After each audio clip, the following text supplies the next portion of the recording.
As Ben and Jonah dig ever closer to the truth regarding the maker and the secrets behind the brand new Ultimate Universe, will they be putting their lives and the lives of Peter's family at risk? Well, let's hop into the pages of Ultimate Spider-Man issue number 10 and find out together, shall we? So then, as this new issue opens up, we once again check on in with the crew of the paper. Today is a big day for Jonah and Ben because today, they hope to blow this Kingpin mystery wide open and finally get them the article that inspired them to break away from the Bugle and create the paper project in the first place. Honestly, I just love the fact that they're drinking Star Ducks coffee, which is a picture of two little ducks kissing on it. Now, trying to get any information on Wilson Fisk the traditional way has failed, and because of that, Jonah and Ben decide to pull one hell of a Hail Mary play, cornering James Wesley, the Kingpin's right-hand man, while having lunch at a fancy-ass Staten Island golf club. Turns out Wesley is quite aware of the paper, predominantly their coverage of all the brand new super beings who are running around New York as of late, though the rest of his read is far more cutting, calling them G-rated escapism for upper middle class types, and that all this hero worship is simply just going to lead to people trying to break systems that they don't understand and never will. Ben and Jonah take this opportunity to play good journo, bad journo. They have Wesley's name attached to some very important paperwork as it regards the shady sale and acquisition of Stain Stark. Wesley manages to be both cool under pressure and threatening in this situation, saying, oh sure, he could check his own files against what Ben and Jonah have brought him today, but he could only do that tomorrow, and tomorrow is never promised. Especially when you're in over your head swimming in deep waters you don't understand. It's after that the paper crew ends up getting kicked out of the country club. Though the fact that Wesley seems so rattled only further emboldens Ben and Jonah to dig into this problem even more. They continue to explore the labyrinthian paper trail when they realize that after the Stark-Stain acquisition, the company was actually split in two. One half keeps getting bought up every 30 days and moved around between different Fisk shell companies, but the other half, interestingly enough, was bought up by a shell company that just so happens to exist under the Oscorp umbrella, meaning that it looks like Ben and Jonah need to take a meeting with Gwen Stacy. Now, it's funny, when Gwen was first introduced, I implied that she might actually know more about what's going on behind the scenes as it relates to the Maker and his cabal, and this issue basically comes out and confirms it. You see, once Gwen realizes that Ben and Jonah are prodding at the real secret truth behind the Ultimate Universe and why it seemed that all of these brand new costumed superpowered individuals only showed up after Oscorp managed to acquire Stark-Stain technology, she gets royally pissed at Ben and Jonah and even threatens to pull out the money that she invested in the new paper project, implying perhaps that Gwen never actually had high-minded moral ideals when it came to backing real important citizen journalism, and maybe she only ever did it to keep an eye on people who could potentially out her and Harry's own involvement in the shadowy dealings going on in the background.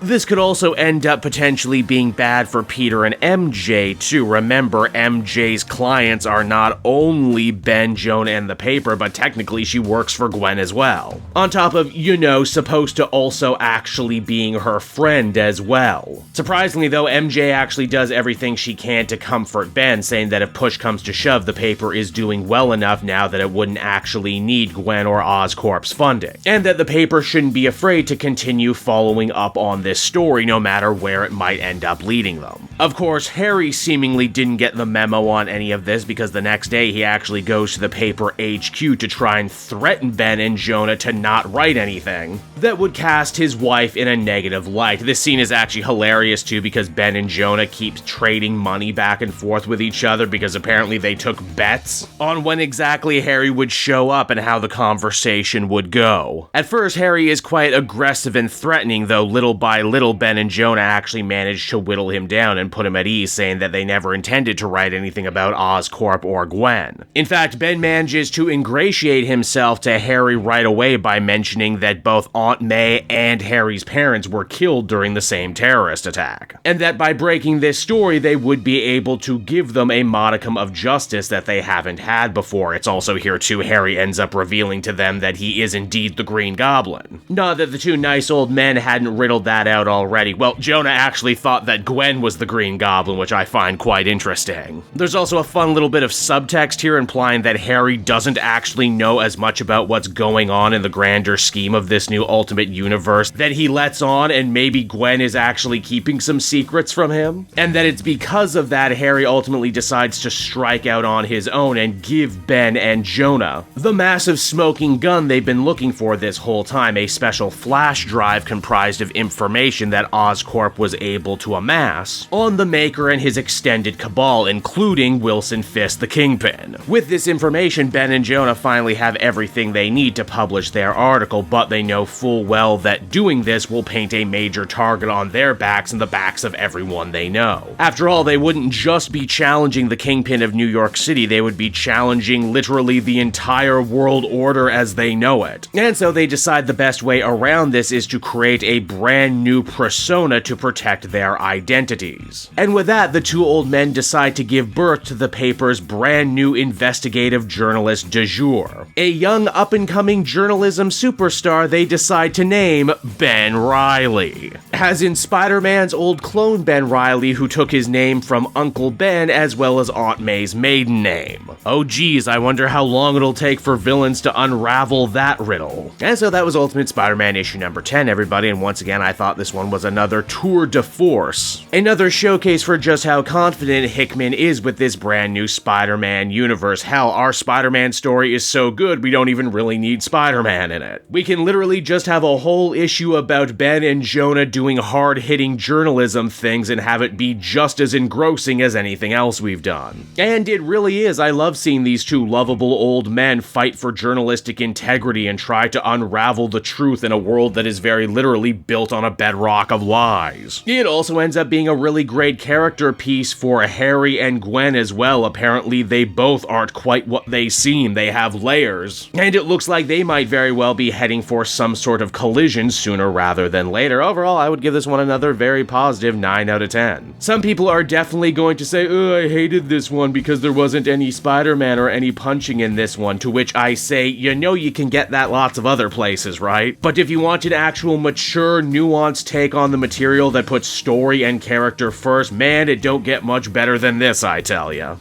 Hey there everyone, it's your old pal Cape Joel again, thanking you so much for watching to the end of the video. I hope you enjoyed it, and if you did, why not check out my Amazon link down in the description. Yes, that's right, the Cape Joel channel officially has its own Amazon storefront now. You can pick up a comic or anything else for that matter, and if you did, you'd really be helping me in the channel. So with that out of the way everyone, I will see you again next time. Bye-bye.